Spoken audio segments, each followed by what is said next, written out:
Il n'y a pas si longtemps, le ministre de la Défense insistait pour dire que le coût total pour l'acquisition des F-35 serait de 9 milliards.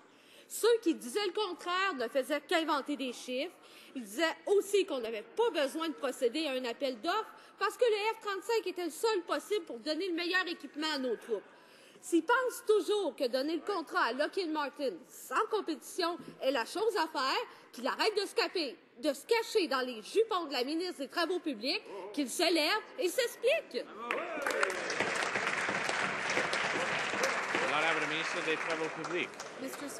Monsieur le Président, nous avons établi le Secrétariat national d'approvisionnement des avions de chasse qui gère ce processus au nom du gouvernement. Cela comprend une surveillance indépendante, dont un ancien vérificateur général. Et en ce moment, nous ne dépensons aucune somme pour l'acquisition d'un appareil et nous ne prendrons pas de décision tant qu'une analyse exhaustive ne sera pas terminée et que nous n'aurons pas fait une estimation globale du coût. C'est soit que le ministre de la Défense ne juge pas bon de s'expliquer, soit que le premier ministre n'a plus confiance en son ministre et préfère qu'il reste assis. Le ministre de la Défense a défendu bec et ongle la décision d'acheter des F-35 et alors même d'attaques sans fondement sur l'appui envers nos troupes.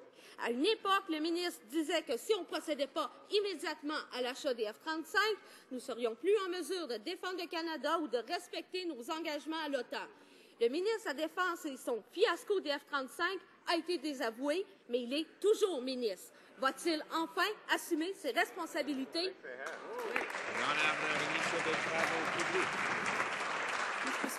Monsieur le Président, nous avons créé le Secrétariat national d'approvisionnement des avions de chasse pour gérer ce processus en réaction aux préoccupations soulevées par le vérificateur général.